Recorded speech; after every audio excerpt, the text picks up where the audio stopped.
Mesdames et messieurs, bonsoir. Le patriotisme pourrait s'entendre comme un sentiment d'appartenance, d'attachement à son pays.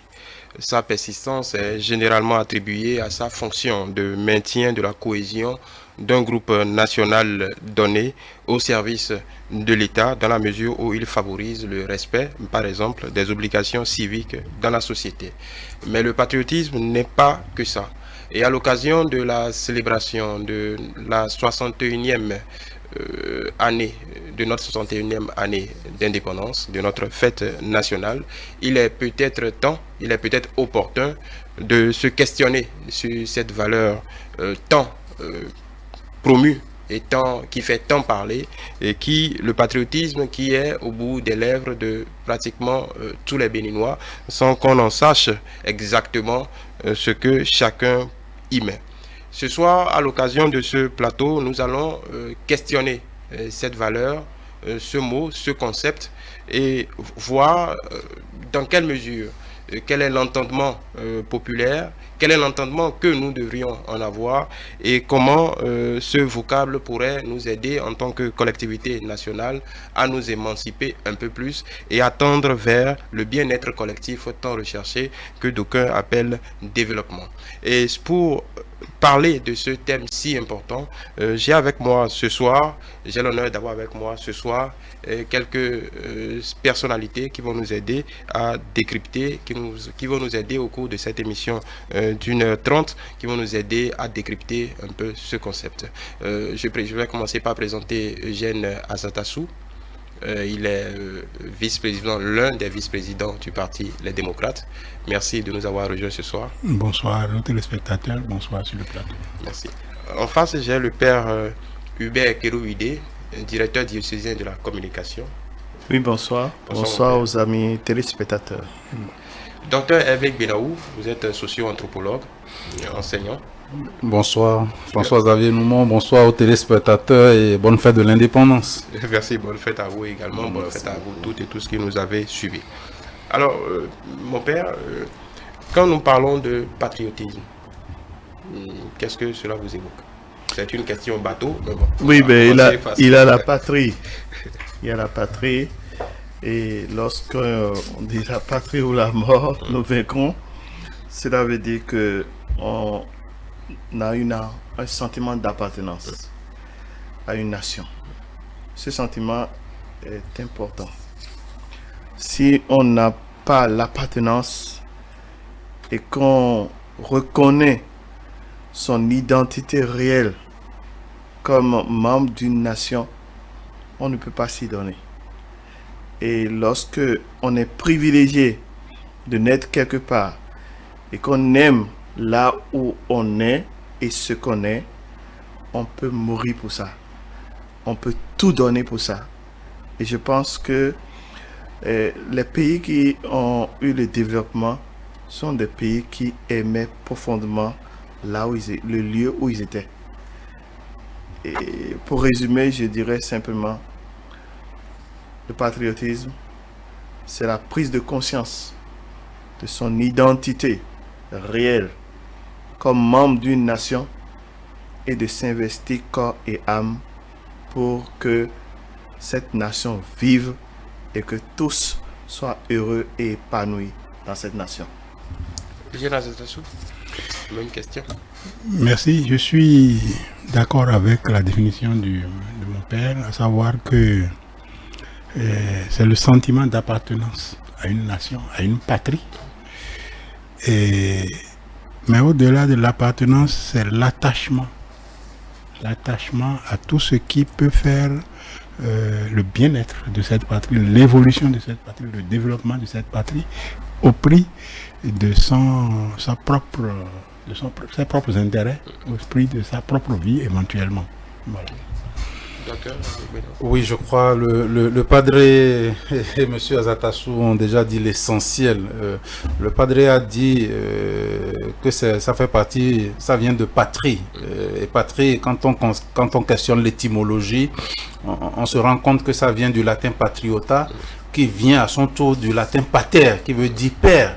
C'est pourquoi on parle justement de la mère patrie, pour montrer cette filiation ce niveau de filiation assez poussé entre l'individu qui se reconnaît membre d'un territoire, d'un peuple, d'une nation, d'une communauté, et la communauté, le territoire, la nation par rapport à laquelle l'individu se reconnaît. Au-delà de ça, je voudrais partir de ce que M. Azatasso a dit pour dire que le vif attachement au caractère sacré de la patrie implique également la volonté farouche de défendre cette patrie-là jusqu'au prix suprême, il a dit, jusqu'au prix suprême. Et au-delà de ça, la détermination de la promouvoir contre vents et marées. Et quand vous faites ça, il y a derrière une idée de soumission. La soumission à la patrie, la soumission à la terre à laquelle on croit appartenir.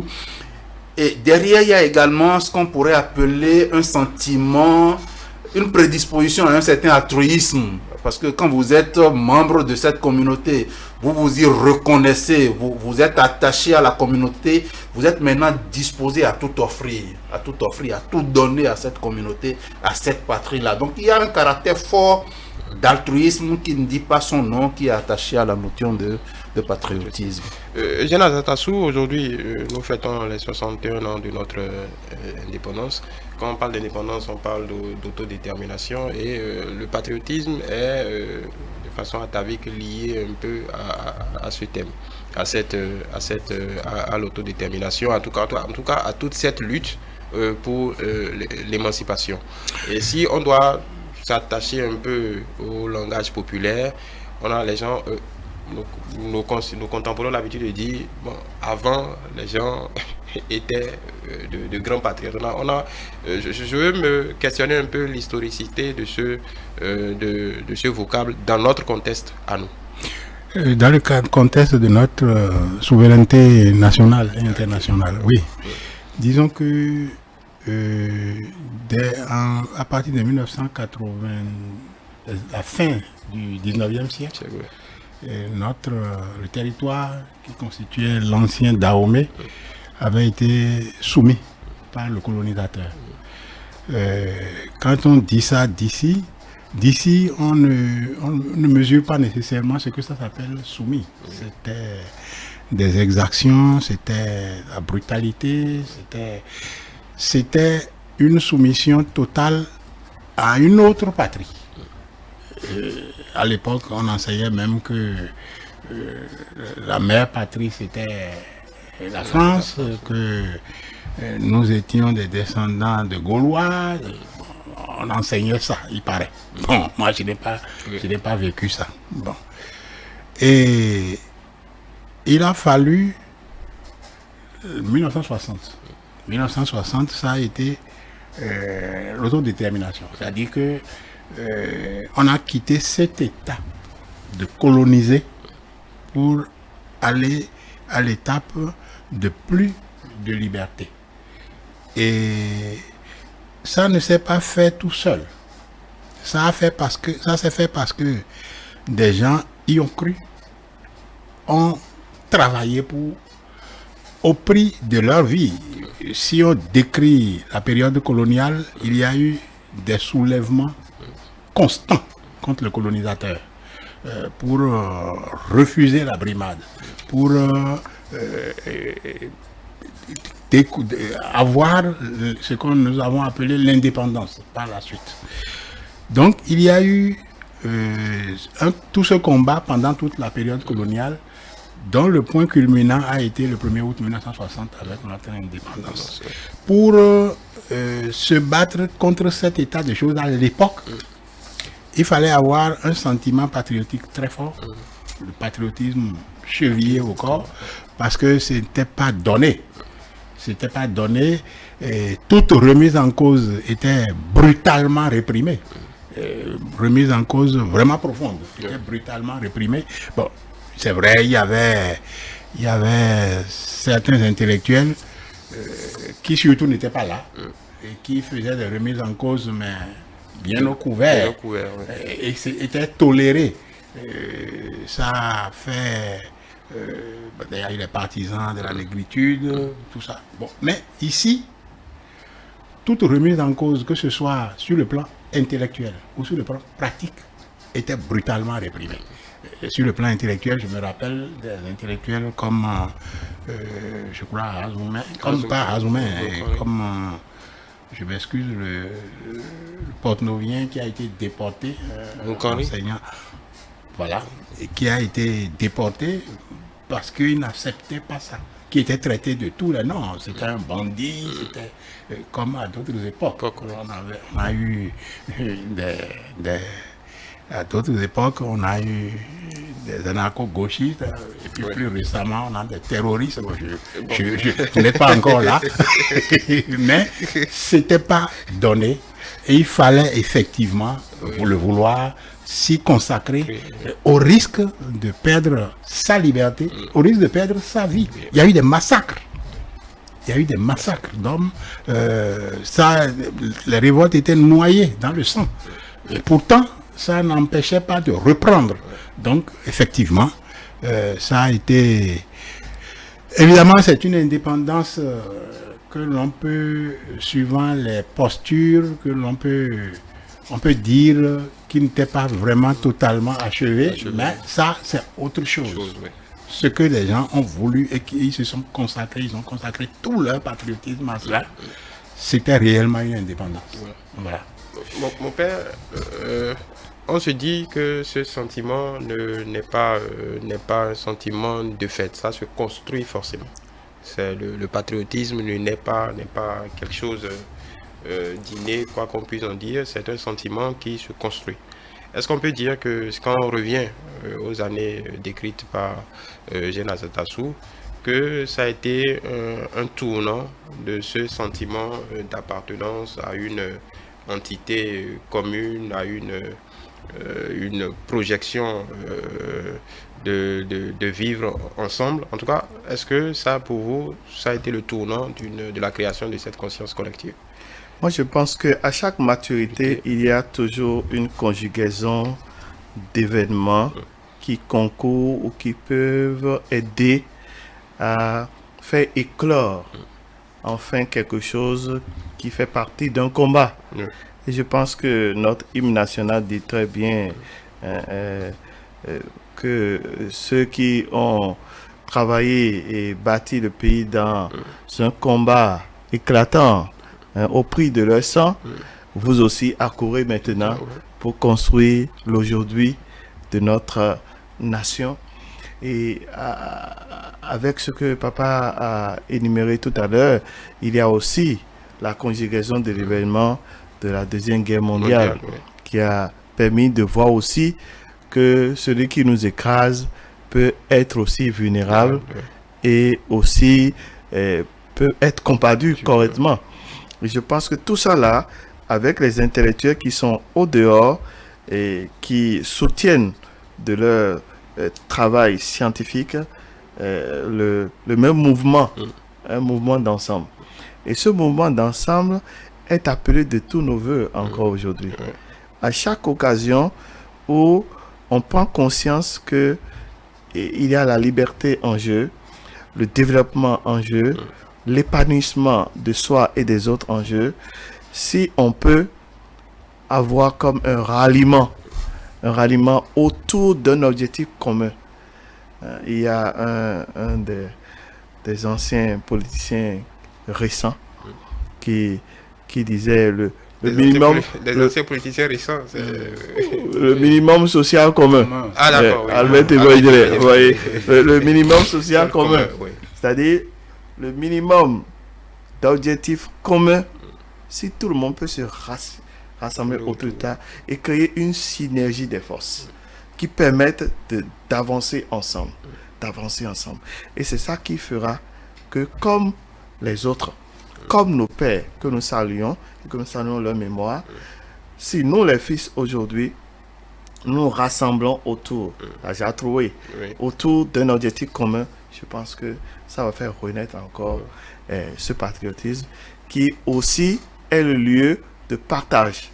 Parce que ce n'est pas un seul qui peut faire le patriotisme, c'est une contamination de l'ensemble pour le bien commun, le bien public. Je retiens que vous avez dit faire renaître le patriotisme. Ça pose la question de savoir est-ce qu'il a disparu ou est-ce qu'il s'est émoussé, mais on en reviendra tout à l'heure. Les anthropologues insistent parfois sur l'importance de l'héritage historique dans la construction du patriotisme. Oui, et quand vous prenez le concept même, dans sa forme actuelle, patriotisme, vous prenez le dahoméen, je dis bien dahoméen, bien avant, à l'époque des Béhanzin, des Glélé et consorts, ce concept n'était pas trop agité. Vous allez à l'époque de Samori Touré, ce concept n'était pas trop agité. Et pourtant, c'est des gens qui avaient un sentiment fort d'appartenance et qui, fiers de ce sentiment-là, ont combattu le blanc.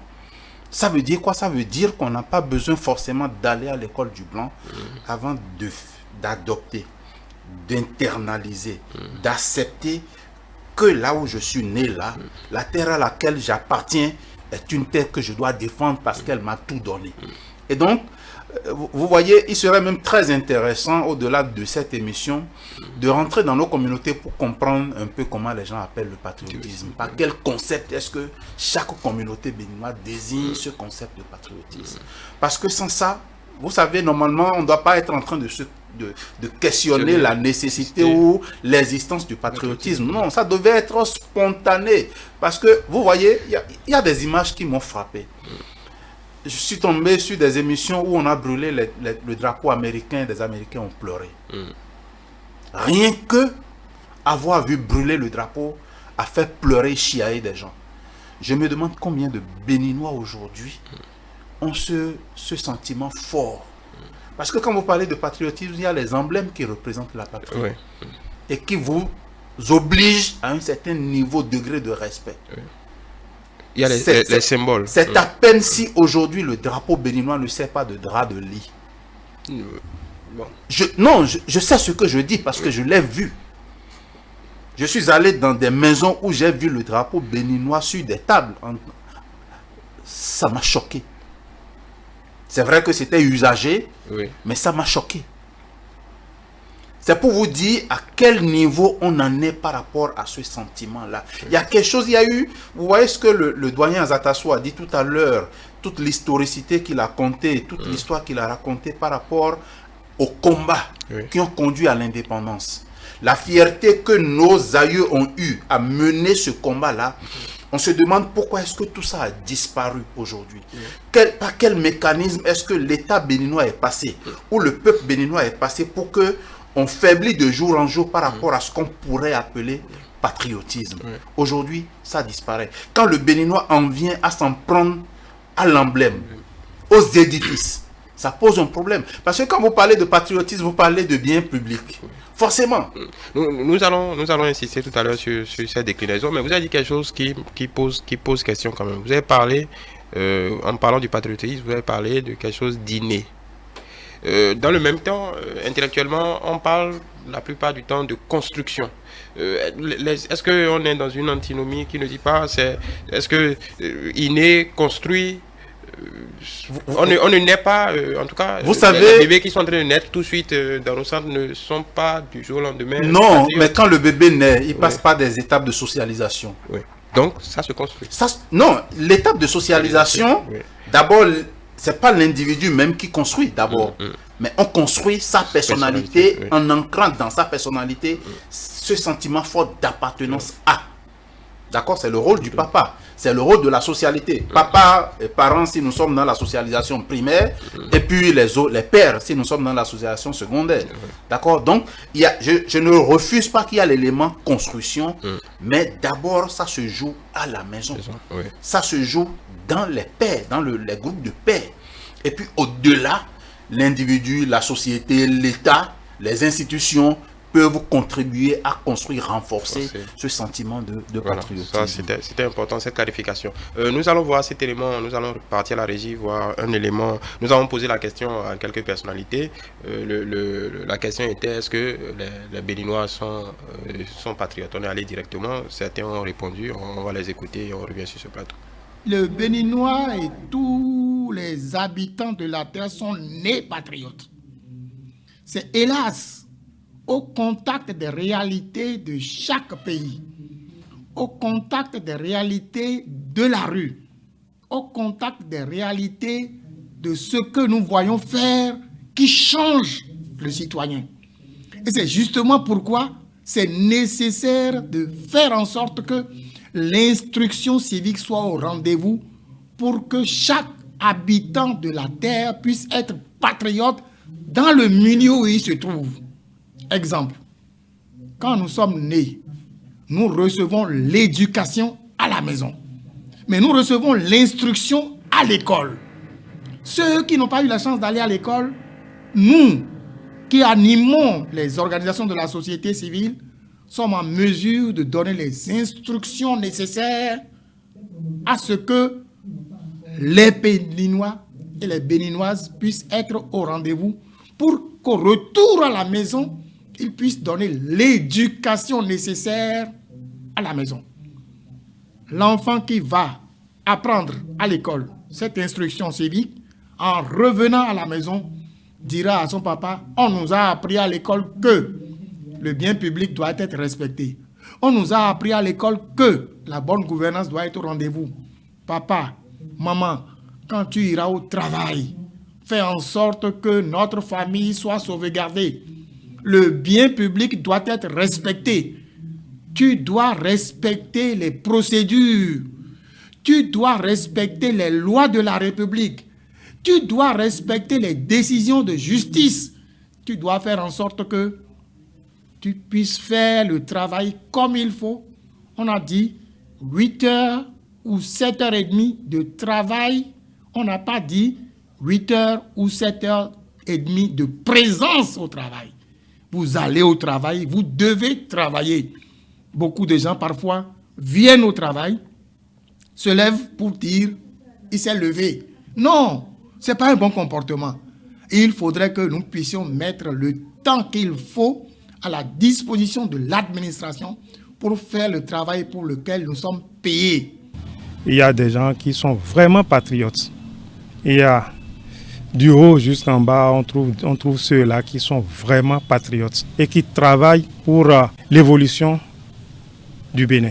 Un bon patriote, tout d'abord, c'est celui-là qui, mis à un poste, fait le travail qu'on lui a demandé de faire, mériter son salaire et ne pas chercher à avoir des à côté. Ah, le Béninois est très patriote, le Béninois est très intelligent et chaque Béninois veut que le Bénin soit développé. C'est maintenant que le développement du Bénin veut commencer. Avant, on était dans le sous-développement.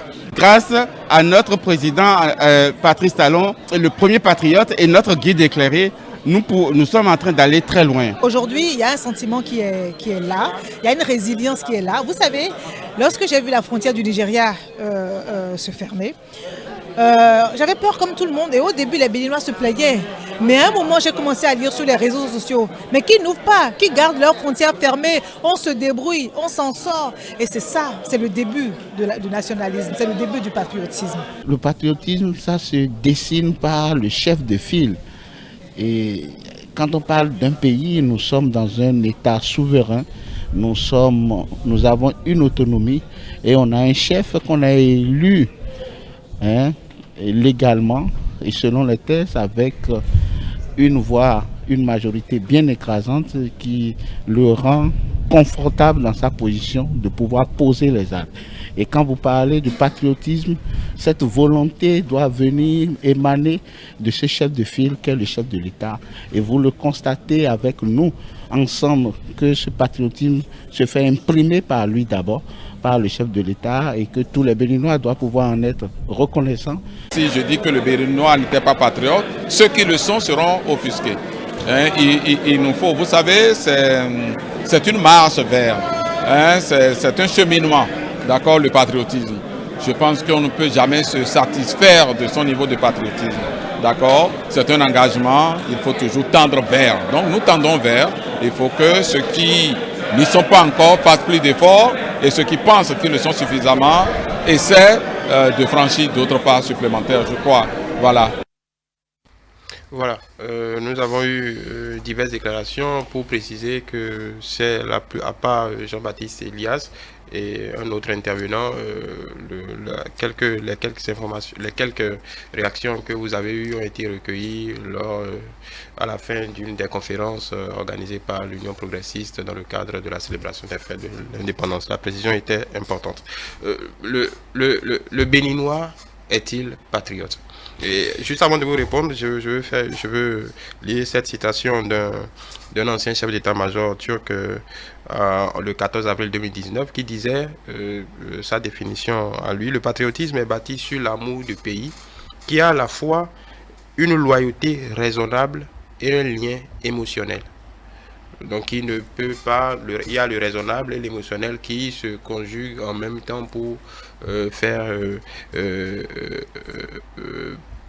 en tout cas pour matérialiser le patriotisme. Oui, non merci, je pense que le Béninois est patriote. C'est vrai que, bon, je suis, par rapport à tout ce que j'ai entendu, je suis un peu embêté par la composition du plateau. Bon, je représente ici les partis, donc tous les partis. Oui, bon, je ne veux pas m'engager dans... Non, mais le débat est, oui, on va dire, apolitique. C'est un débat conceptuel sur la valeur. D'accord. C'est pourquoi j'ai essayé de préciser exactement le contexte. Le contexte de la valeur. D'accord, très bien. Non, il y a des moments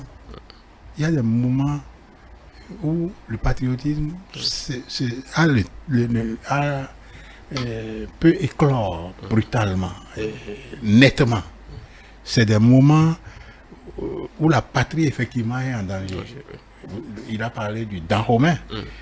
Quand on dit « Ah, les Blancs nous attaquent », personne ne doit toucher à un seul centimètre carré de la terre de mes aïeux.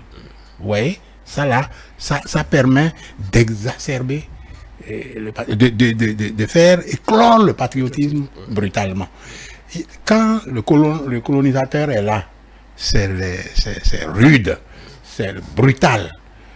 Et en ce moment-là, c'est des moments où le patriotisme émerge brutalement. On le vit, on le sent. Un peu comme le 16 janvier 1977. Par exemple, le 16 janvier 1977, malgré tout ce que les uns et les autres avaient contre le régime d'alors, on a senti un sursaut. On a senti un sursaut. C'est ça. Il y a des moments où le patriotisme a le temps d'éclore, mais il est là, latent. Le problème, c'est que effectivement, si dans les périodes d'accalmie, ce qui a été notre problème, c'est peut-être la période depuis la conférence nationale jusqu'ici, où il n'y a eu aucun problème majeur. Il faut construire quotidiennement.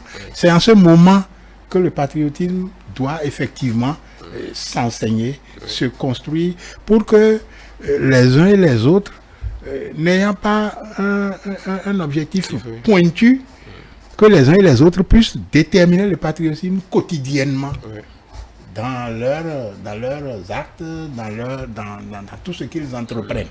C'est peut-être ça qui est difficile. Bon, mais là aussi, il faut dire que ça peut avoir un contenu un peu de, je ne sais pas s'il faut dire, de conviction, c'est-à-dire de conception. C'est mieux. Conception. De conception. Par exemple, au moment où la période révolutionnaire, pendant que certains sentaient que le patriotisme, c'est de combattre ce pouvoir et de faire ramener la démocratie, d'autres pensaient que le patriotisme, c'était de s'arc-bouter sur l'idéologie du parti. Oui, et c'est ça qui peut rendre difficile parfois l'appréhension, comment appréhender ce truc. Par exemple, aujourd'hui, moi j'estime que bon, la démocratie a quelques problèmes. Or, je me dis que le développement se fait par l'homme et pour l'homme. Et il se fait concrètement lorsque l'homme est libre. L'homme évolue vers plus de liberté. L'homme n'évolue pas, on ne développe pas un pays pour les citoyens. C'est les citoyens qui... C'est comme un enfant. Un enfant, on ne le développe pas. Il se développe. Il suffit de choisir les éléments qu'il faut, sur lesquels il faut, les paramètres sur lesquels il faut agir. Mais l'enfant libre se développe et on entretient cela. Mais donc, à mon avis, aujourd'hui, le patriotisme, on peut discuter. Oui. Je m'excuse. Oui, c'est pourquoi on en discute justement. Le contraire aurait été embêtant. Vraiment, c'est ça. Voilà. Est-ce que cette déclinaison, en tout cas cette explication de Jean Azatassou, me tend à vous poser cette question. On voit des pays, par exemple, comme la Chine, la Russie, qui idéologiquement ont toujours essayé de ce que je peux appeler la fièvre patriotique constante, de garder l'État-nation sous on va dire, cet impératif constant de la grande Chine, le parti du peuple, notre destin commun, d'essayer de créer un sentiment national. Et parfois à des dessins, comme le doyen l'a dit, à des dessins pas forcément consensuels. C'est-à-dire on peut tout pondir. Donc évidemment le mot devient alors là sous ce prisme-là difficilement appréhendable. C'est pourquoi je disais tout à l'heure, j'ai lu la citation, il y a du raisonnable et de l'irrationnel. Chaque fois qu'on a des débats, j'ai toujours peur que, en raisonnant, je me loge simplement dans un raisonnement que je qualifie de citadin, sans toucher le Bénin profond. Parce que le grand problème est là. Les Béninois, on est nombreux. Je crois 11 millions maintenant, non? Et c'est encore la minorité qui est partie à l'école du blanc. Donc, au niveau de l'instruction, on a encore beaucoup de retard. Et cette grande majorité qui n'a aucune notion de ce que nous pouvons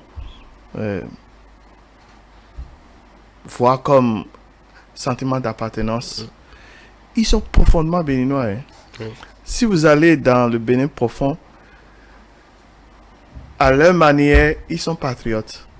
Ils sont patriotes du moment où ils aiment leur pays et ils aiment leur travail et ils le font bien. Et en le faisant là où ils sont, ils participent à la construction de l'ensemble. En dehors des moments forts que papa vient de souligner, moi je retiens des moments où je dis non, le patriotisme est dans chaque Béninois, même si parfois ça sommeille. Et quels sont ces moments? Il y a des moments qui nous unifient. Le football. Lorsque notre équipe gagne, regardez comment tout le monde, spontanément, les gens, ça bouillonne partout. Même dans les villages où ils ont eu un petit écran ou bien une radio, ils crient. Parce que le Bénin a gagné. Bon, quand on perd, tout le monde est déçu. On est tellement déçu que parfois on est enragé aussi. Et on peut insulter. Et même dans l'insulte là, c'est la manifestation d'un certain patriotisme. On est déçu contre ceux qui nous ont représentés et qui n'ont pas bien fait. Il y a un sentiment, on pointe un sentiment de trahison. C'est ça, de trahison. Donc je pense que il y a comme en nous et dans chaque Béninois ce sentiment-là de patriotisme. Mais là où on a un peu de problème et que je considère comme les reliquats négatifs du colonialisme, c'est que pendant longtemps, même dans notre éducation, le blanc nous a appris que nous ne sommes pas bons. Il nous a appris ça. Et de génération en génération, par l'enseignement, sans le savoir, nous regardons toujours le modèle ultime. Le modèle dominant. Et aujourd'hui encore, par les réseaux sociaux et par les médias, ce modèle-là est toujours là. que nos enfants regardent, que nous regardons. Et par rapport à cela, cela essaie de nous rimer à un certain modèle que si nous n'avons pas, ne sont pas bien. Et je pense que là aussi, on a ce problème-là, que c'est ce qui est bon chez les autres là, qui doit être Bon aussi. chez nous. Autre problème important qui est négatif au niveau de manque de patriotisme se situe à deux niveaux. Le premier niveau, c'est le souci du bien commun et de sa préservation. On nous a appris qu'il y a beaucoup de choses où on a une mentalité de gratuité. Et quand il y a une mentalité de gratuité, ce qui appartient à tous, on peut en disposer de façon à tout casser. Conséquence des biens publics, conséquence des structures publiques, des sociétés publiques qui sont mal gérées. Parce qu'on considère que, comme c'est à nous tous, bon, et ça se voit dans la rue.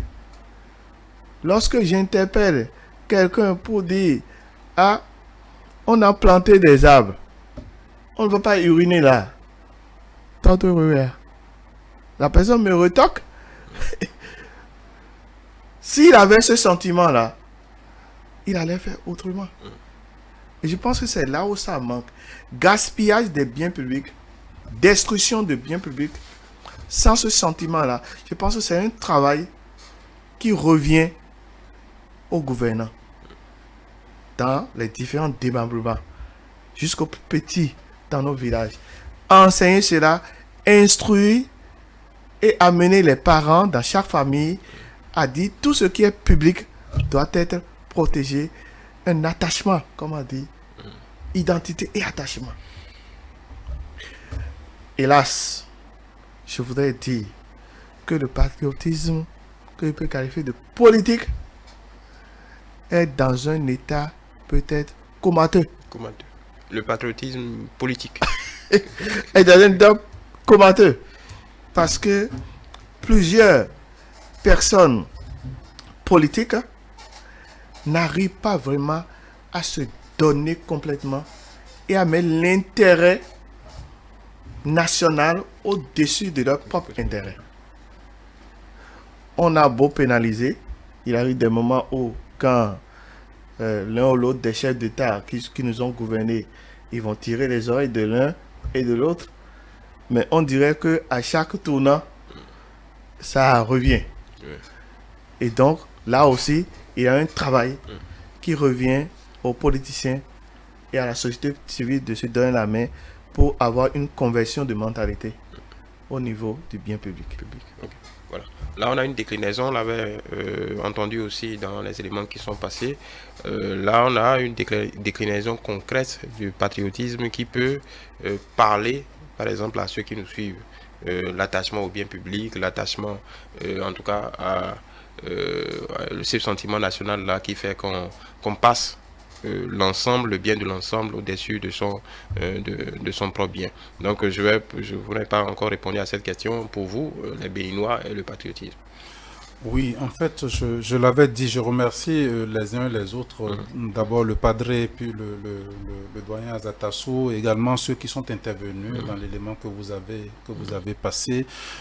Mais je ne suis pas tout à fait d'accord avec ce que Jean-Baptiste Elias a dit, quand il dit que le patriotisme doit passer par le couvert de l'instruction.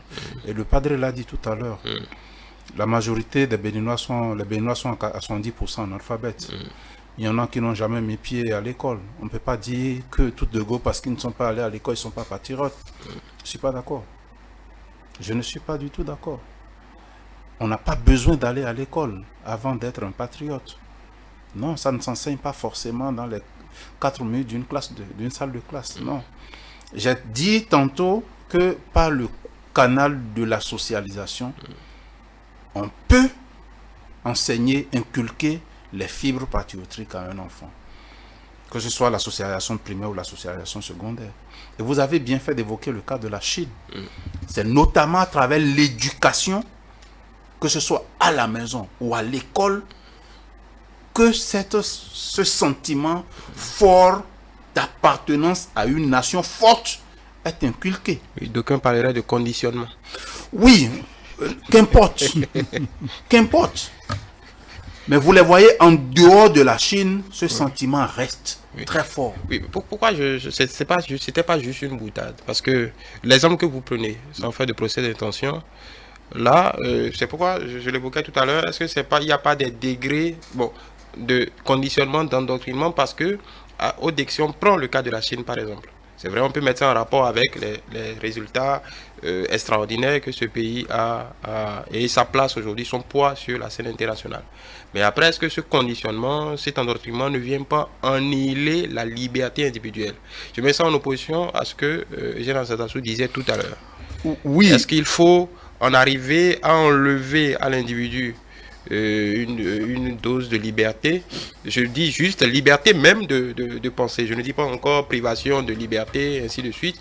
Est-ce que l'enseignement, l'endoctrinement, le conditionnement doit aller à ce degré-là De toute façon, le patriotisme appelle à l'intégration du citoyen dans un système de valeurs.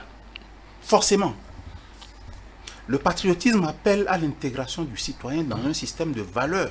Et ce système de valeurs, le mécanisme de cette intégration, de cette inculcation peut avoir plusieurs... ça peut prendre plusieurs moules.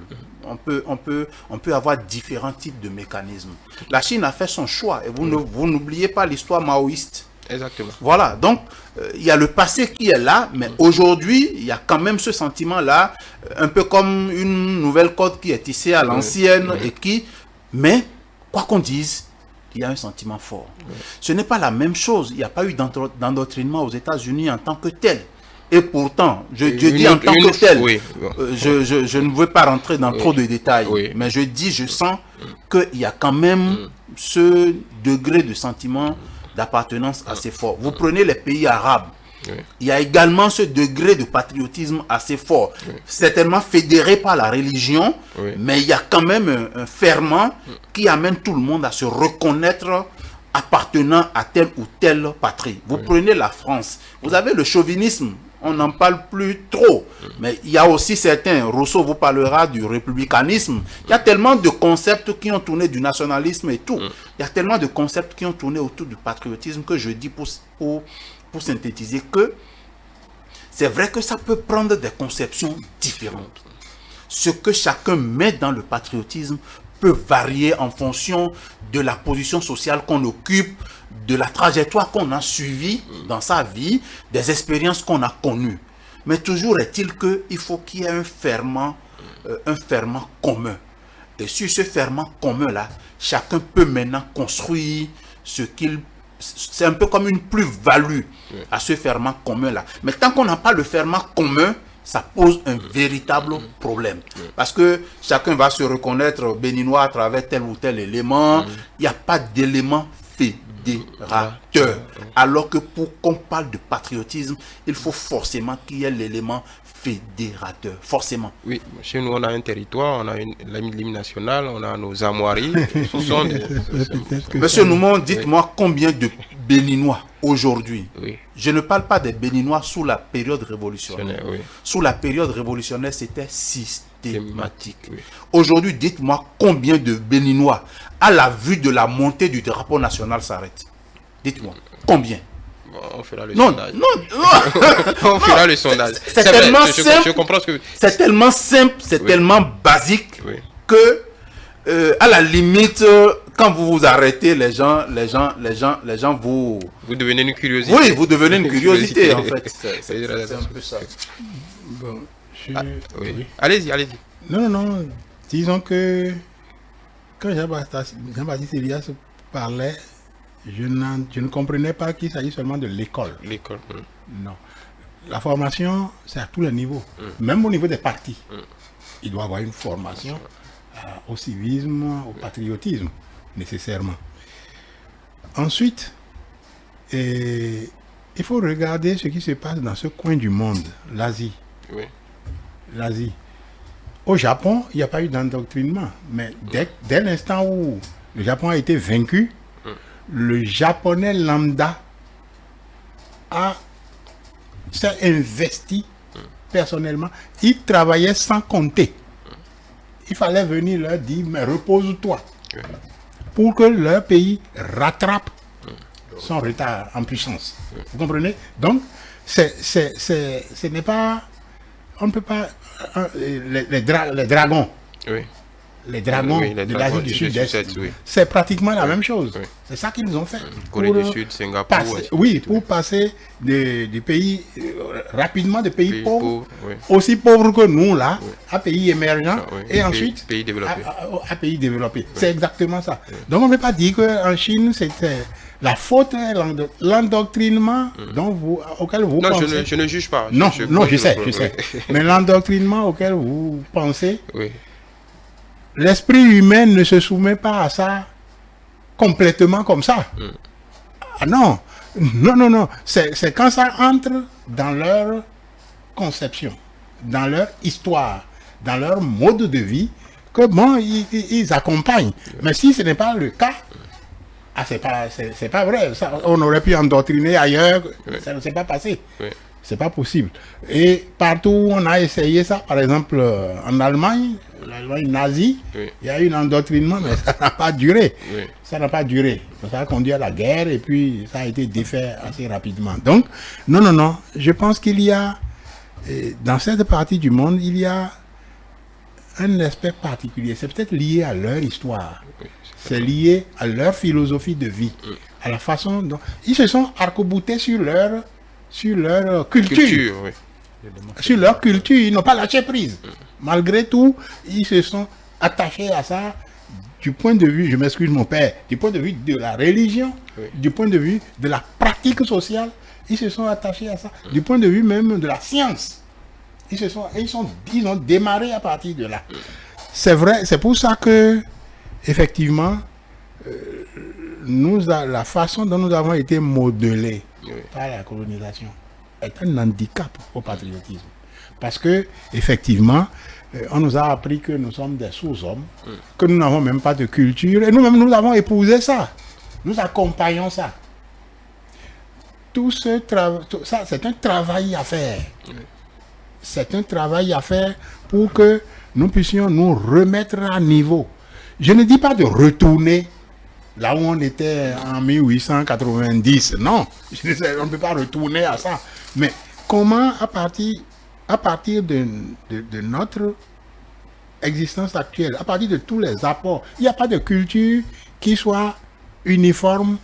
Non, une culture est faite d'apports. Et je suis persuadé que dans 1000 ans, si on ouvre un musée de la pratique au Bénin, il y aura la croix, il y aura la faucille, le croissant, il y aura la fourchette, il y aura pas que les avlayas ou les...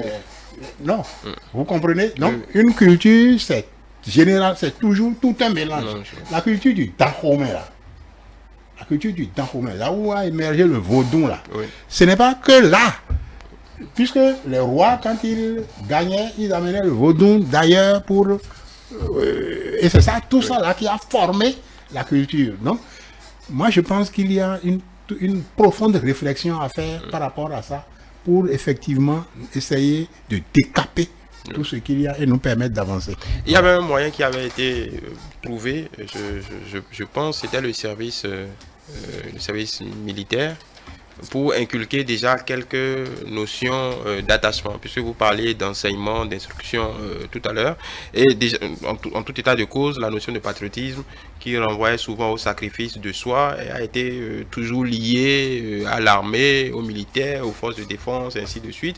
Est-ce que vous pensez qu'aujourd'hui c'est plus qu'indispensable que ça revienne? Est-ce que ça peut participer à la résolution de ce problème? Ailleurs, par exemple, dans les pays anglophones autour de nous, au Nigeria, au Ghana, quand vous avez le bac, par exemple, vous avez l'obligation au Nigeria de passer une année de faire ce qu'ils appellent un service patriotique. Vous allez exercer dans un domaine de votre choix où l'État vous dirige, et c'est obligatoire. Est-ce que ça, par exemple, ça conditionne tout votre parcours ensuite?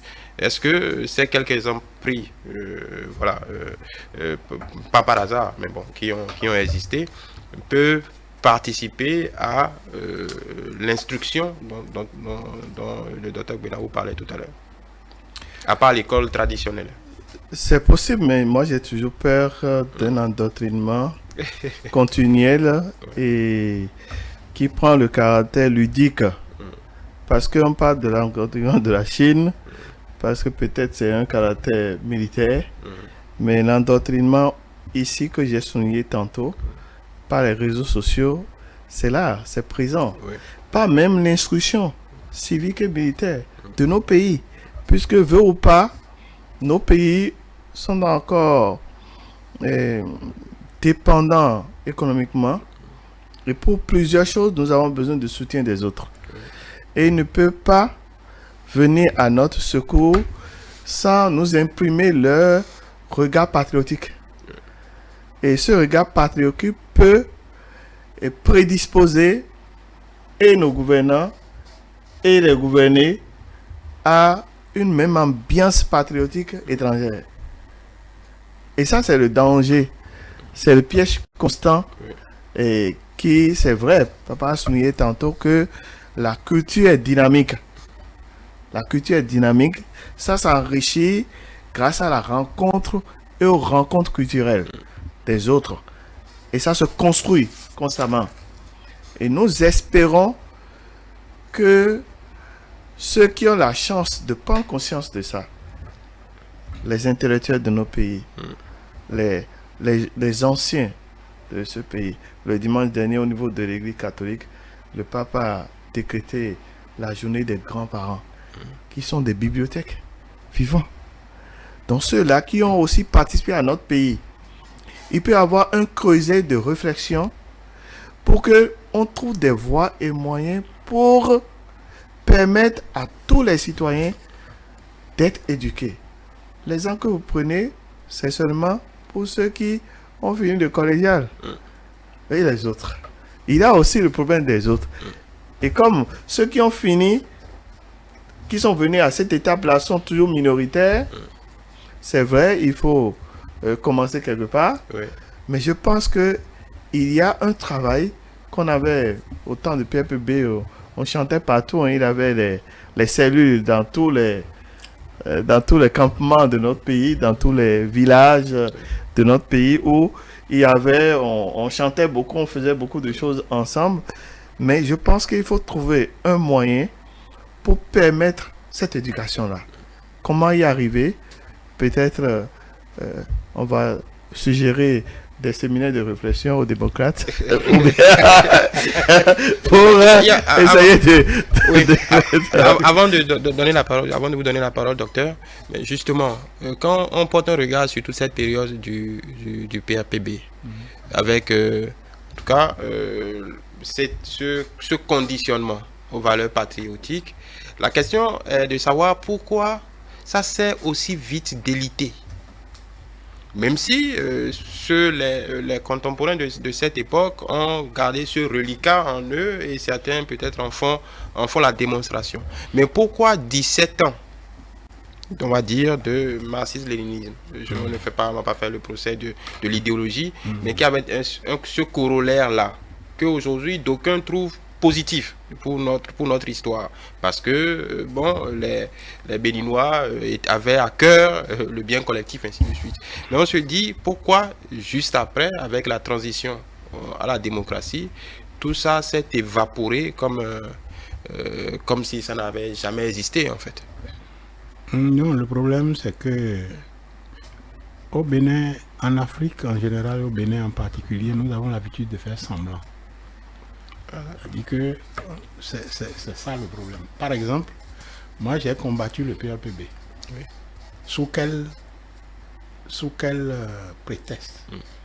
Quand il dit prétexte, ce n'est pas péjoratif. Non, sous quelle raison? Oui. Sous quelle raison? Oui. Je disais que c'était une pseudo-révolution. Je disais que c'était une pseudo-révolution. Et ça, on peut passer toute une journée à dire domaine par domaine et à s'apercevoir qu'effectivement, ce n'était pas exactement ce qu'il fallait faire. C'est peut-être pour ça. Et il y avait, je prends par exemple la question de la lutte contre la corruption sous le PRPB. Bon, c'était très brutal vis-à-vis de petites gens. C'est-à-dire que un policier qui prend 200 francs, on le radiait, on le renvoyait à ses parents. Ça n'a pas empêché que la corruption sévisse au sommet de l'État et que toutes les sociétés qui étaient montées à l'époque de la société d'État soient tombées du fait de la corruption. Vous comprenez? Donc, c'est ça le problème. Une contradiction profonde. Oui, une contradiction profonde. C'est exactement ça. C'est-à-dire que dans maintes domaines des idéologies, de la théorie et tout ça, nous prenons les choses et comme nous ne les rapportons pas, nous ne les prenons pas du point de vue de du ressort qui est en nous, nous les replâtrons et ça ne correspond à rien à ce que nous vivons. Et c'est ce qui s'est passé constamment en réalité. Ça là. Donc il n'était pas étonnant que... non, moi je n'étais pas du tout étonné puisque à un moment donné, les populations même vraiment avaient envie de se débarrasser de ça. Donc, une fois débarrassées, elles ne pouvaient pas faire le tri. Parce que c'était devenu très encombrant. Donc, les populations se sont débarrassées de ça. On a dit la conférence nationale. En réalité, la conférence nationale a été appelée parce que c'était défait. Le pouvoir était défait avant. Le pouvoir était défait avant. La grande manifestation du 11 décembre 1989. C'est à ce niveau que le pouvoir a été défait. La décision a été prise de séparer le parti et l'État. Et c'est après que la conférence nationale a intervenu. Donc, les populations voulaient s'en débarrasser et peut-être que si la conférence nationale n'avait pas donné un coup de balai, parce que c'est ça qui s'est passé aussi, la conférence nationale a donné un coup de balai. Sinon, peut-être qu'il aurait fallu décortiquer et trier. Mais à ce niveau, on n'a pas fait de tri, on a dit... C'était mauvais, on passe à autre chose. Oui, on a dit, bon, c'était mauvais, et puis on a aligné les méfaits, et les méfaits, il y en avait énormément. Bon, donc, on était pressé de passer à autre chose. Voilà. Docteur Guinaou, donc on parlait, j'ai suggéré quelques pistes, vous parliez de formation, d'instruction. Comment on s'y prend pour former, pour faire affleurir des esprits patriotes? Avant d'aller à comment on s'y prend, je voudrais me permettre quand même de revenir sur quelques aspects importants. Le doyen a parlé tout à l'heure d'emprunt. On a déjà fait plusieurs débats ici où on a montré quand même que il y a beaucoup de modèles qui circulent. Aujourd'hui également, le padre l'a dit, le modèle patriotique qui circule n'est pas une émergence béninoise, c'est un emprunt. Et cet emprunt-là est encore suffisamment arrosé par d'autres modèles à travers les réseaux sociaux. Donc il y a un peu comme une floraison de modèles patriotiques et parfois les gens peuvent s'y perdre. Premier élément. Deuxième élément, il y a que on ne peut pas, partant de ce que je viens de dire, s'appesantir forcément ou s'appuyer forcément sur ce que les autres font. En faisant référence par exemple au cas nigérien, on n'a pas besoin forcément de puiser à la source nigériane avant de trouver en notre sein, au niveau de notre société, l'élément qu'il faut pour que nous puissions vraiment maintenir allumée cette fibre patriotique-là. D'autant plus que même au Nigeria, ce n'est pas parce que ça se fait comme ça que voilà.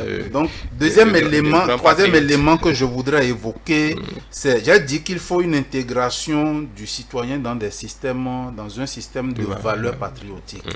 Et ça, le doyen l'a dit, c'est important, non seulement qu'on le fasse à travers les écoles, donc retour à l'éducation civique, forcément important.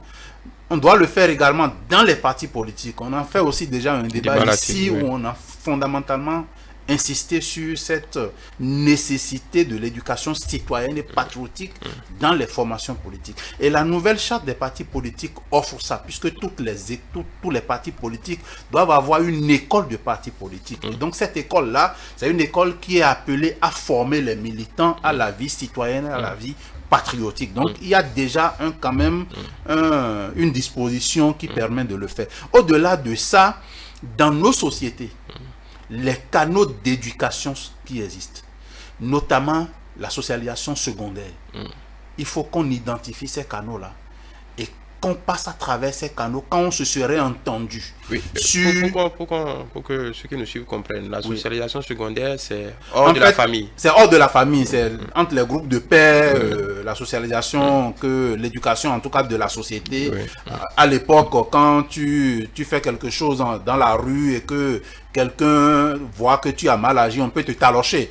Ou dire on ne fait pas ça sans que tes parents ne viennent dire pourquoi tu as tapé mon enfant. Alors qu'aujourd'hui, on t'appelle la police. Systématiquement, on t'appelle la police. Ça veut dire qu'on a quand même perdu beaucoup de choses.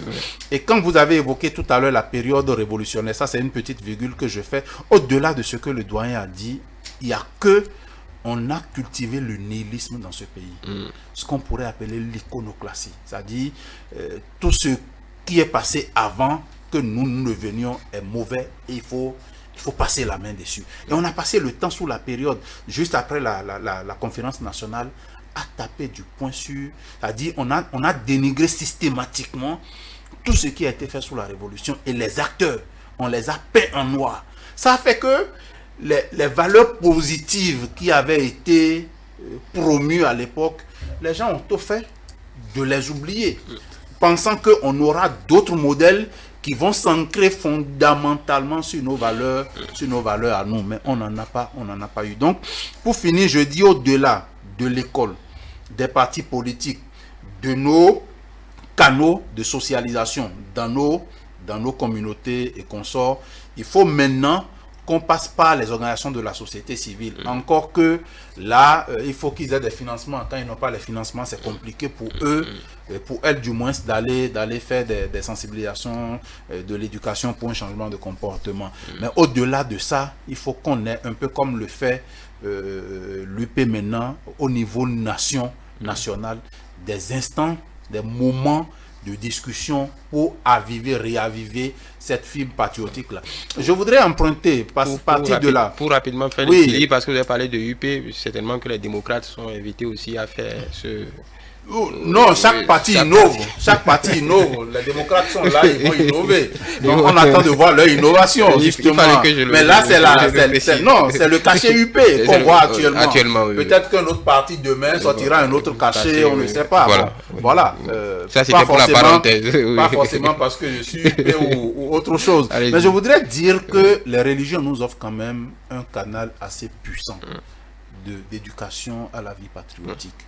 Je ne fais pas de focus sur une religion, mais on peut passer par le canal des religions pour le faire. Parce que je prends le cas de l'Église catholique, il y a les 3 ans de catéchisme pour aller à la communion, il y a les années pour aller à la confirmation, vous allez chez les musulmans, vous avez l'école coranique, vous avez d'autres instances où les gens éduquent à la vie sociale et à la vie religieuse.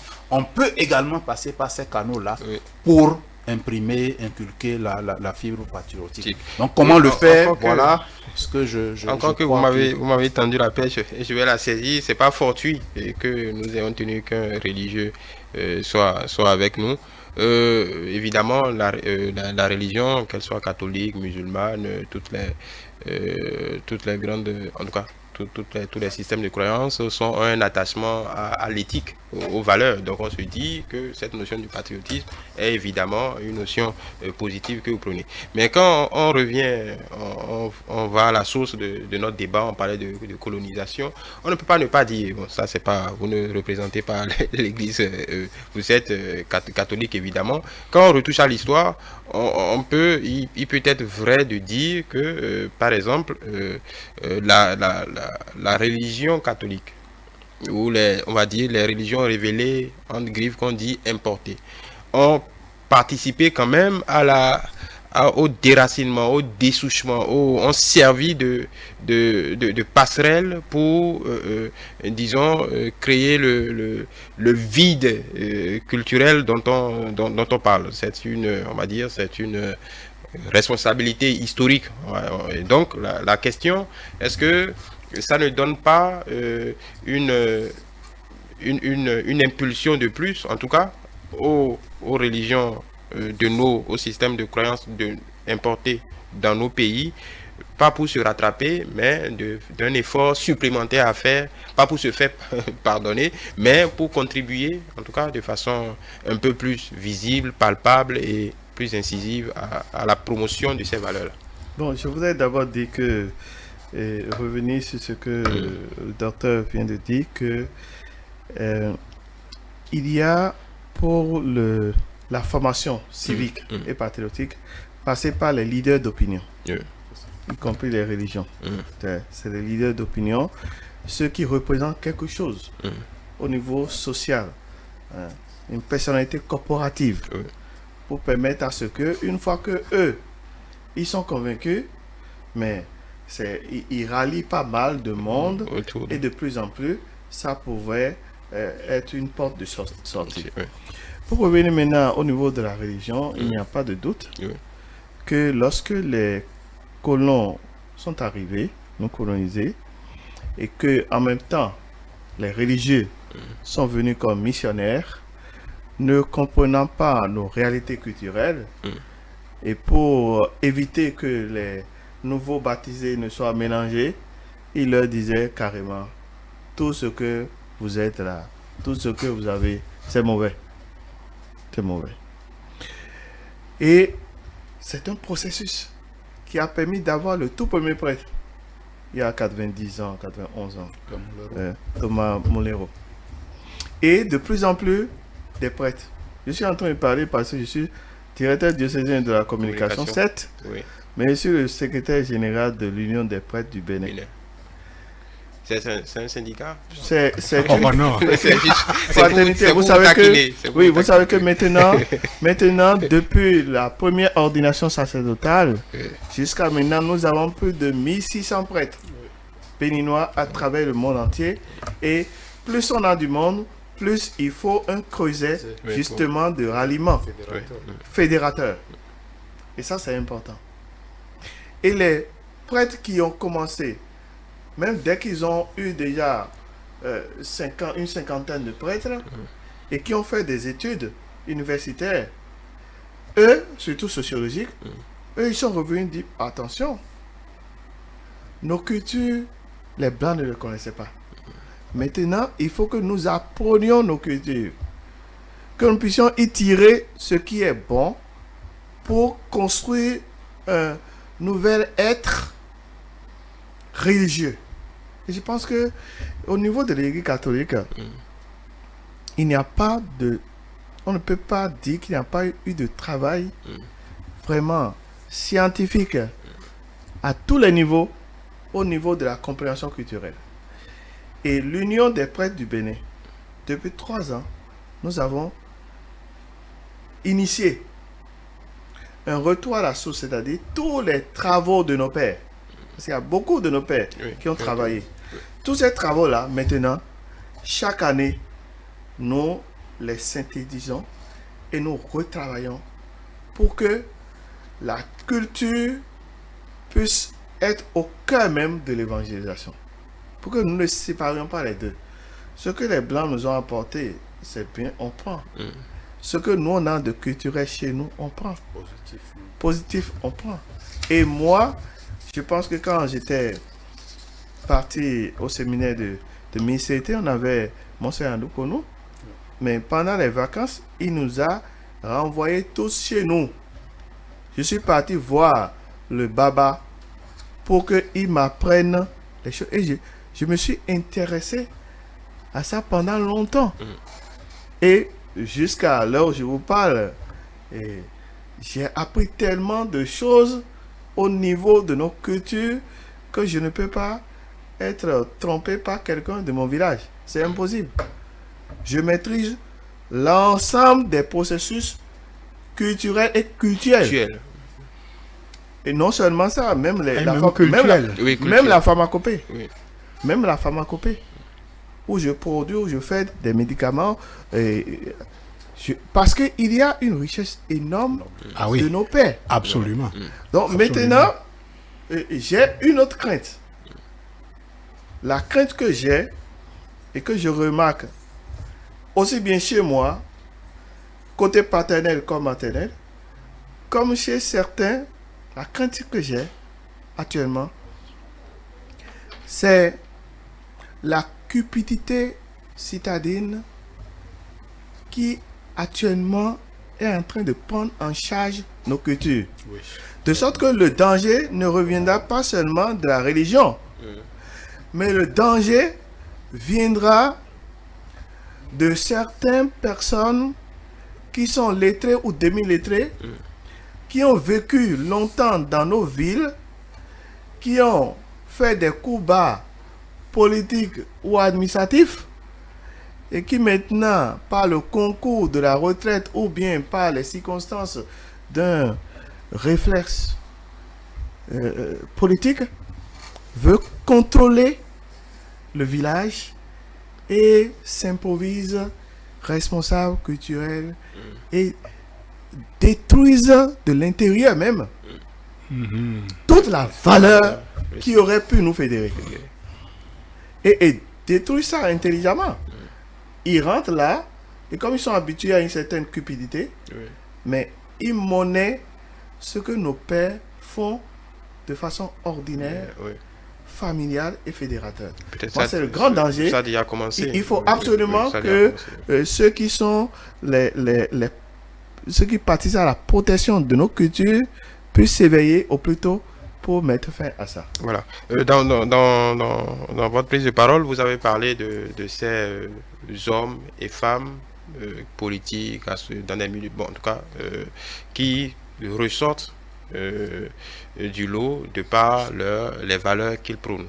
Donc ça pose la question des modèles, puisque le thème de notre sujet ce soir, c'est honorer le patriotisme. Est-ce que au-delà de tout le processus d'éducation, de formation, l'autre défi, c'est d'identifier, de valoriser, ou de faire émerger. Depuis les indépendances, il y a énormément en tout cas, il y a beaucoup, vous parliez d'intellectuels. Évidemment, on peut citer des hommes en armes également, on peut citer des citoyens lambda qui ont fait preuve à ces moments-là d'un esprit patriotique avéré ou surprenant. Est-ce qu'aujourd'hui, la problématique, ce n'est pas d'identifier ces modèles et de les mettre, en tout cas, d'essayer de les valoriser pour que d'autres puissent s'en inspirer? Moi, je voudrais dire que le défi pour moi, peut-être... Oui, allez-y, Padre. Allez-y, Padre. Le défi pour moi... Vous n'êtes pas moins acteur, hein. Le défi pour moi, je me rappelle de ce que Saint Charles Borromée a dit. Saint Charles Borromée a dit aux religieux, lorsqu'il y a la décadence religieuse, Saint Charles Borromée a dit, si dans un monde, vous voyez que les fidèles sont pourris et sont tombés tous à terre, sachez que les prêtres sont déjà au tombeau. Donc n'allez pas perdre votre temps sur les fidèles. Allez ressusciter d'abord les prêtres. Si vous les ressuscitez, les fidèles vont prendre. Donc pour moi là, la valeur que vous allez faire émerger là, qui est le porteur? Qui sont les porteurs? C'est les porteurs qu'il faut travailler. Et les porteurs aujourd'hui, c'est les hommes politiques. Or, dans l'ambiance collective de l'Afrique et du monde, il y a une méfiance envers ces hommes. Quel que soit ce qu'ils font, hein. Ils font parfois du bien extraordinaire pour le pays, mais les gens croient moins les hommes politiques. Or, tant qu'on aura cette ambiance de méfiance, De suspicion. De suspicion, on aura beau faire émerger une valeur qui aurait pu être une valeur commune, qu'il n'aura pas d'emprise. D'où la nécessité pour moi que les hommes politiques se donnent la main pour incarner ces valeurs-là. Et le peuple va suivre. Je suis sûr de ça. Il est étonnant que ce ne soit que les hommes politiques, les professeurs d'université, les médecins, il y a en tout cas tous les corps sociaux en temps normal devraient aux côtés. Je le sais, mais prioritairement ceux qui sont en avant. Les hommes politiques. Bon, moi je comprends votre question autrement. C'est vrai ce qu'a dit le prêtre, mais le professeur a parlé de nihilisme tout à l'heure. Oui. Et c'est ça qui est notre mal dans tous les domaines. Lorsque on passe un cap, normalement, on doit, comme j'ai dit, décortiquer. À chaque fois. On a toujours oublié, on a passé à perte et profit tous ceux qui se sont investis pour qu'on atteigne l'objectif. Je donne l'exemple de du passage du PRPB au renouveau démocratique. Oui. Mais on a amené des gens qui sont venus, bon, la plupart du dehors, il y en a qui étaient condamnés à mort, il y en a, et puis bon, ils sont venus et on a parlé, on a établi des choses, mais ceux qui ont fait que qui ont rogné. Oui. Parce que le PRB était solide. Oui. Ils avaient une base sociale très large. L'instituteur pouvait être cadre de ci. Donc, l'infirmier et tout ça. Donc, ils avaient une base sociale très large. Et il a fallu cogner, rogner avant de faire tomber. Mais ceux qui ont fait ça ont été effacés. Oui. Est-ce que vous comprenez? Oui. C'est ça qui fait que on n'a pas tellement connu la valeur de la démocratie qu'on a gagné. Puisque si ceux qui se sont investis et qui ont senti ça dans leur chair ont été mis de côté, ceux qui sont arrivés et ils croient que c'est parce qu'ils ont bien bavardé, bon, ils continuent de bavarder et voilà, ça nous rattrape. Il faut bavarder. Bien sûr, il faut bavarder. Mais voilà que ça nous rattrape. Vous comprenez? Non, je pense que ce n'est même pas seulement sur ce plan-là, c'est sur tous les plans. Si vous voyez les pays qui ont avancé là, tous ceux qui font des efforts dans tous les domaines sont mis en exergue. Tu as des rues qui portent des noms bizarres, et lui n'a rien fait, ce n'est pas nécessairement un résistant, mais il a fait avancer quelque chose. Est-ce que vous voyez? Et on le met en exergue pour le mettre devant la jeunesse, pour que la jeunesse puisse chercher à s'identifier. Aujourd'hui, les jeunes s'identifient à ceux qui sont arrivés par le travail, d'accord, mais bon, les chanteurs, d'autres, et puis bon, on imite quoi chez eux? On imite la coiffure, on imite le style vestimentaire, et puis ça s'arrête là. Ça s'arrête là. Les jeunes n'ont pas devant des gens qui ont fait avancer le pays dans un domaine ou dans un autre, ils n'ont pas ce modèle devant. Et tant que ce sera comme ça, on va errer. Moi, je crois que c'est très important. Je crois, avant de répondre à votre question, il y a quelque chose que le padre a dit qui est fondamental par rapport à la question que vous lui avez posée tout à l'heure. Moi, je crois même, par rapport à nos religions traditionnelles et consorts, les meilleurs travaux scientifiques, comme il a dit, ce sont les prêtres qui ont fait ça. J'ai souvenance encore, il est encore avec nous, le père Bouchi. Il a travaillé sur le dent. C'est le meilleur travail que j'ai pu jamais lire sur cette divinité-là. Et pourtant, c'est un prêtre. Ça ne l'a pas empêché d'aller décortiquer, d'aller décrypter cette réalité-là. C'est pour vous dire que, oui, l'Église catholique a eu son histoire, mais ils peuvent encore jouer un rôle fondamental. Oui, c'est ce que je disais. Bon, je ne fais pas focus sur l'Église catholique. Non, non, c'est toutes les... Mais on a un souci, en fait, qui transparaît aussi dans ce que le padre disait tout à l'heure. Il y a comme un paradoxe entre la culture du patriotisme et la globalisation. Un conflit. Oui, c'est-à-dire il y a un conflit permanent. Est-ce qu'on veut être un citoyen mondial ou bien on veut être un patriote? Parce que de plus en plus, on nous met dans un modèle de globalisation. Et l'insertion de gré ou de force dans ce modèle de globalisation nous tourne davantage vers les autres, vers ce que les autres font, vers les références des autres, et nous détache de nos propres références, de nos propres réalités et de nos propres contraintes qui auraient pu, dont le questionnement nous aurait amené à réfléchir autrement, à trouver des modèles en notre sein. Cela dit, je suis tout à fait d'accord avec le doyen quand il dit qu'il faut qu'on trouve des modèles qui parlent pour nous et qui sont des modèles forts. Et ça, il y en a. C'est parce qu'on n'a pas le mécanisme qu'il faut pour les identifier. Au-delà de ce que la grande chancellerie fait par rapport à ceux qui sont fonctionnaires de l'État, par rapport à ceux qui sont fonctionnaires de l'État, c'est un système que je ne connais pas. Je ne voudrais pas en parler parce que je ne le connais pas. Je ne sais pas comment est-ce qu'on arrive à donner une médaille à quelqu'un. Je ne le sais pas. Je n'ai jamais bénéficié d'une médaille. Mais ce que je peux vous dire, c'est qu'il y a quand même beaucoup de gens au-delà des fonctionnaires de l'État qui font des merveilles. Je me rappelle sous le président Mathieu Kérékou, on récompensait les agriculteurs, les meilleurs agriculteurs, chaque année. Tous ces trucs-là ont disparu. Sous le PAPB ou bien sous Non, je crois que c'est Kérékou 2, Kérékou 2 et 3.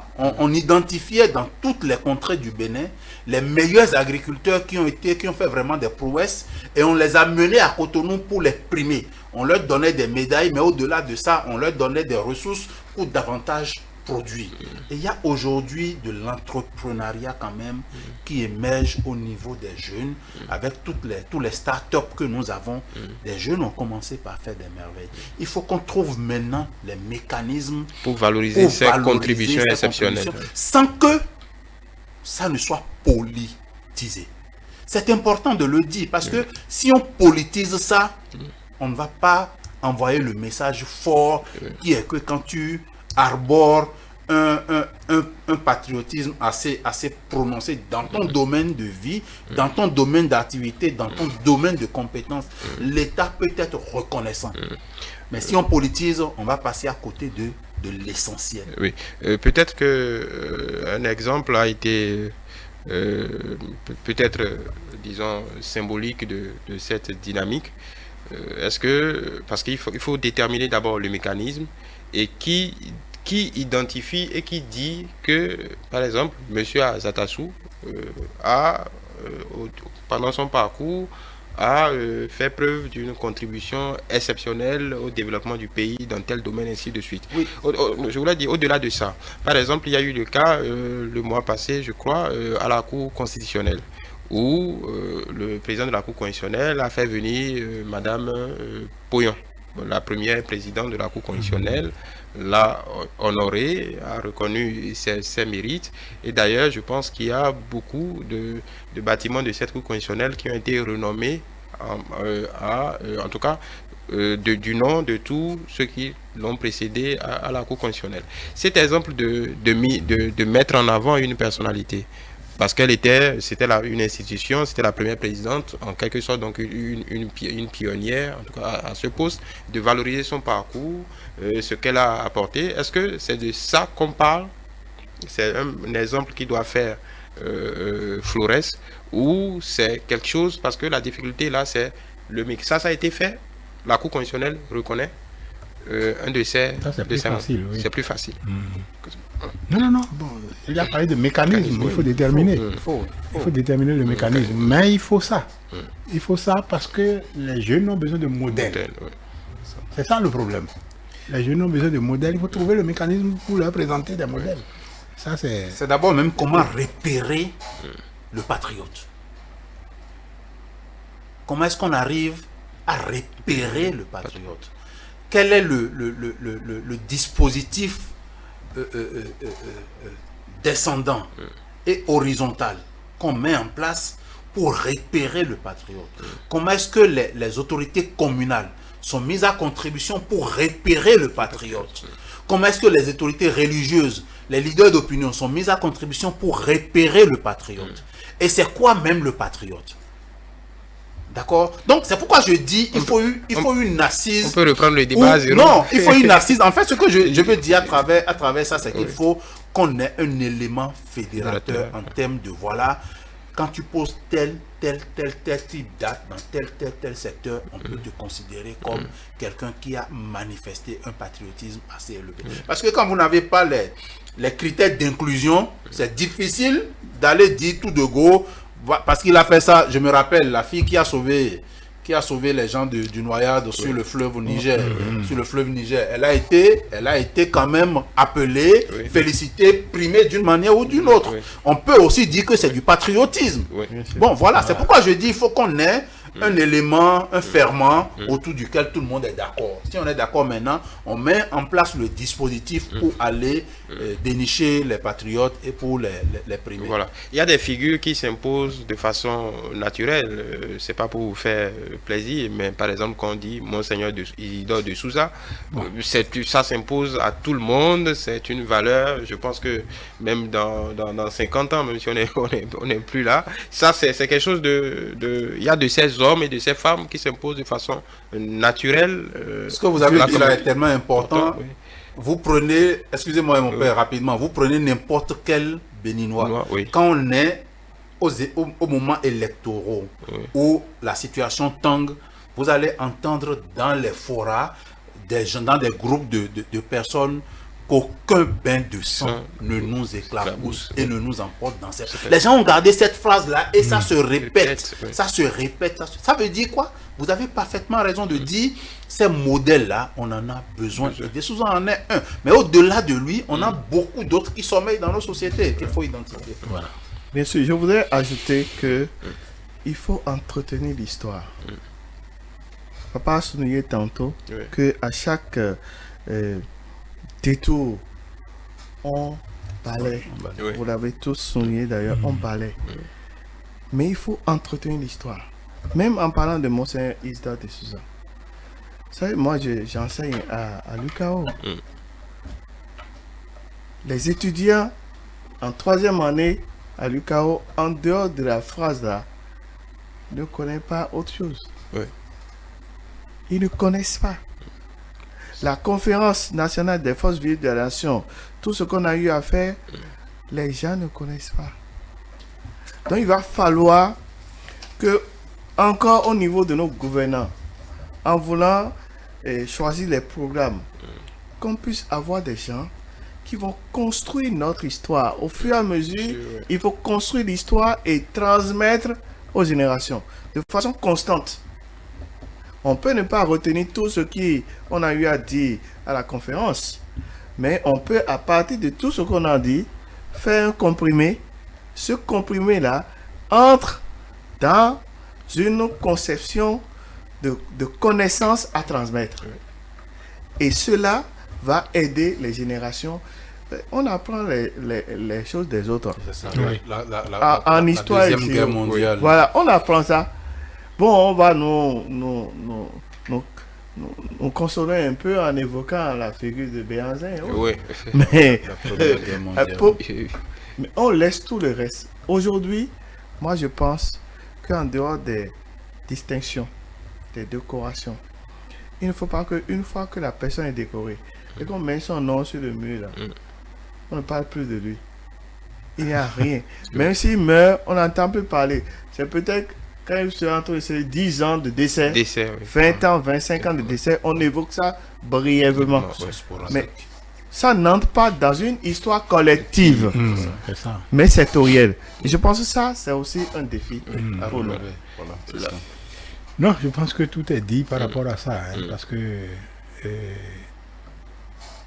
il faut retourner à nos sources, à nos valeurs. Ça là, c'est indispensable. C'est ça même qui fait le patriotisme. C'est ce retour-là qui permet de coaguler le patriotisme. Mon père, moi j'ai été très heureux en entendant le père. Je ne suis pas surpris, je suis catholique. Je ne suis pas surpris qu'ils aient fait ce travail-là. Maintenant, il faut que ce travail soit beaucoup plus popularisé. Oui, vulgarisé. Vulgarisé. Il faut pas que... C'est vrai que il ne faut pas que on nous amène à faire du syncrétisme à nouveau. On en avait déjà trop fait, et on le fait trop. Mais de l'autre côté, il faut quand même pas que on pense que tout ce que font les autres, c'est le diable, c'est Satan. Si on peut arriver à ça, c'est important. Pour notre développement, moi, je ne parle pas de développement, je parle d'accélération du développement. On se développe, mais c'est lent. Nous avons besoin de ça. Nous avons besoin... Qu'est-ce qu'il nous faut? Il nous faut, en réalité, produire, transformer notre production et vendre sur le marché intérieur et le marché africain, régional. D'où le retour à nos valeurs, la transformation sur place pour aussi élever que la transformation la plus fine que l'on peut faire et l'utilisation du marché interne. Ça veut dire quoi? Ça veut dire qu'il faut que nos compatriotes ne pensent pas que tout ce qui vient de chez nous là, c'est mauvais. C'est mauvais. C'est sous-homme. Et ça, on peut y arriver en prenant pas le biais de la culture, en prenant pas d'autres biais pour que l'église fait, même déjà les chants que l'on chante au niveau de l'église là, c'est déjà pratiquement une révolution par rapport à ce qui se faisait avant. Sinon, les chants étaient en latin. Je me rappelle quand j'étais à Abomey au cours primaire, à l'école à l'école catholique, bon, on chantait en latin, on ne comprenait rien. On comprenait absolument rien. Bon, mais on chantait quand même. Donc, voilà. Moi, je pense que il faut arriver à démystifier tout ça. Il faut montrer que ce sont des valeurs. La médecine, il a parlé de ça, la médecine. Nous pouvons faire beaucoup de choses avec ça, plutôt que de nous dépenser des choses à moindre coût. Donc, dans tous les domaines, il faut qu'on retourne à nos valeurs. Il faut qu'on constate que c'est des valeurs qui peuvent être des valeurs que nous apporterons à l'universel. Ce n'est pas que les autres qui vont nous apporter. Ils ne sont pas plus grands que nous. Non. Non. En réalité, moi, je pense que... Et ça, là, travailler dans ça, on peut chercher ceux qui contribuent le plus à ça. Et les valoriser, les mettre en lumière. Voilà. Merci beaucoup. Ce sera votre mot de fin. Bon, parce qu'on est peut-être, on a encore quelques minutes. On va faire un tour de table rapidement. Dr Gbenao, au sorti de ce débat, on se rend bien compte que c'est un vaste débat. Oui, c'est un vaste débat. C'est vraiment grand comme débat, mais il faut qu'on en arrive à définir les conditions de réémergence du patriotisme. C'est fondamental. Comme le padre l'a dit, c'est fondamental. Mais il y a quelque chose qui me passe par l'esprit maintenant. Oui. Je me rends compte, à bien y réfléchir, que en tant que Béninois, on ne connaît même pas tous les couplets de notre hymne national. Oui, effectivement. Un drame. Oui. C'est un drame. On s'en tient au refrain et au premier couplet. Et quand vous allez dans les écoles, ce n'est que ça qu'on exécute. Il faut maintenant qu'on apprenne aux enfants dans nos écoles à exécuter l'entièreté de l'hymne national. Ça aussi, ça ravive la fibre patriotique. C'est important. Enseigner notre histoire, oui, c'est important. Le padre l'a dit. Au lieu d'ingurgiter la tête de nos enfants d'histoire venue d'ailleurs, combien d'enfants béninois connaissent Kaba? Combien connaissent Yogera? Combien connaissent vraiment fondamentalement Béhanzin? Non, je ne crois pas. Il faut qu'on en arrive. Il faut que tout ce que nous faisons soit en adéquation avec nos réalités socio-culturelles. L'éducation, le contenu, les curricula de formation doivent être en adéquation avec nos réalités socio-culturelles. Et donc, au lieu de laisser les programmes de formation taillés sur mesure par les autres, ou à découvert ou à couvert, il faut qu'on en arrive quand même à trouver des mécanismes de formulation de nos programmes à partir de nos réalités. Ou tout au moins donner un pan important de quotas horaires, de masse horaire à ces réalités-là dans nos curricula de formation. Pour dire que, comme c'est déjà le mot de fin, c'est heureux qu'on ait pu faire ce petit décryptage-là, même si on n'a pas vidé la question. Moi, je trouve quand même que c'est important d'aborder la question. Et ce qu'il y a lieu de faire, on l'a déjà tous dit, hein, il faut qu'on en arrive à définir le ferment, l'élément fédérateur, le contenu essentiel, les critères d'inclusion, et qu'on puisse partir de ces critères d'inclusion-là pour aller dénicher dans nos milieux, à travers des mécanismes vraiment validés par tout le monde, les patriotes qui sommeillent, qui sont connus et qui parfois meurent, et c'est à titre posthume qu'on vient dire tel a été patriote, voilà, on dépose une médaille sur son cercueil. Non, ils n'ont pas besoin de ça. Ils ont besoin qu'on le fasse à titre anthume, quand ils sont encore vivants. Mon père? Moi, je pense que, effectivement, j'ai toujours un petit regret lorsqu'on ne chante pas l'hymne national au complet. Et je ne sais pas si c'est une question de temps dans les écoles, mais je ne pense pas que ça va prendre beaucoup de temps, puisque les deux autres couplets qu'on ne chante pas regorgent quand même des choses importantes. Confiant dans regarde ton drapeau, dans le vert tu liras l'espoir du renouveau.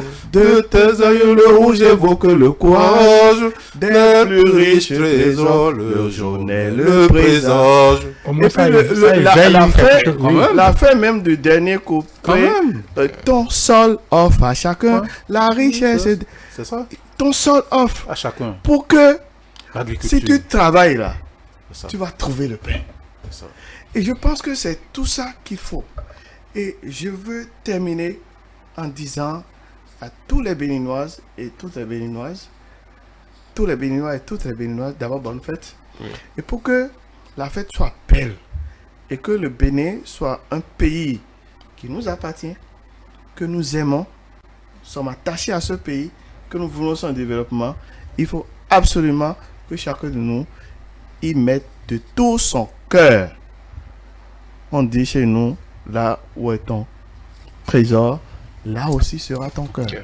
Si nous découvrons que notre trésor, c'est le Bénin, notre cœur y sera. Et si notre cœur est là, toute notre vie sera investie pour l'épanouissement et l'accomplissement de ce pays. C'est ce que je souhaite pour chacun et chacune de nous. Merci. Je vous laisse quelques secondes, puisque je ne vous avais pas prévenu que c'était votre mot de fin. Le mot de fin. Non, je me rallie au mot de fin du père, à savoir que nous avons... Il faut... Le patriotisme, à mon avis, chacun... C'est l'attachement à la patrie. On a défini ça. Mais chacun doit l'appréhender dans sa propre conscience. Et moi, je pense que il faut que chacun puisse, pour que le Bénin se développe, il y a des idées diverses. Nous avons des conceptions diverses. Nous avons des points de vue divers. Et nous sommes tous d'accord que c'est le peuple béninois qui doit choisir la conception. Il faut que le patriotisme nous amène à défendre le fait que le peuple béninois totalement libre doit choisir comment il doit être gouverné. Ça là, si on le fait déjà, bon, le reste suivra, à mon avis. Voilà qui clôt subtilement ce débat. Qui clôt subtilement ce débat. Je ne vais pas le dire. Qui clôt subtilement ce débat. La note démocrate. Voilà. Merci beaucoup, Eugène Azatassou. Je rappelle que vous êtes l'un des vice-présidents du parti Les Démocrates. Merci pour nous avoir éclairé de vos lumières ce soir. Père Hubert Keloïdé, directeur diocésain de la communication. formation et président de l'Union, secrétaire général, secrétaire général de l'Union des prêtres du Bénin. Merci beaucoup pour vos éclairages de ce soir, Dr Hervé Benaou, socio-anthropologue. Merci beaucoup pour votre contribution. Voilà, mesdames et messieurs, nous sommes au bout de... C'est passé très vite, tant le sujet était intéressant. Nous n'avons pas eu la prétention d'avoir pu tout décortiquer comme il se doit, mais nous espérons que chacun d'entre vous ait pu glaner ici et là quelques compréhensions de ce concept du patriotisme et surtout ce qu'il nous faut pour que la fièvre patriotique soit constante dans notre cité, dans cette communauté nationale que nous avons plaisir à partager, du moins potentiellement. Voilà, d'ici là, portez-vous bien et à ma suite vous allez suivre une autre émission spéciale pour boucler la boucle de toute cette semaine, de tout ce que nous avons fait comme émission thématique cette semaine. Ici il s'agira avec Romuald Nououi de revenir sur la période 2016-2021 parce que nous avons pour coller à l'actualité de la fête de l'indépendance, nous avons fait des plateaux thématiques sur la période 60-112, 112-90, 90-2016 et 2016-2021. Donc nous allons boucler la boucle tout à l'heure avec ce plateau qui sera dirigé par Romuald Nououi et ses invités. D'ici là, portez-vous bien et merci de votre fidélité à nos programmes. Danse, cha-cha,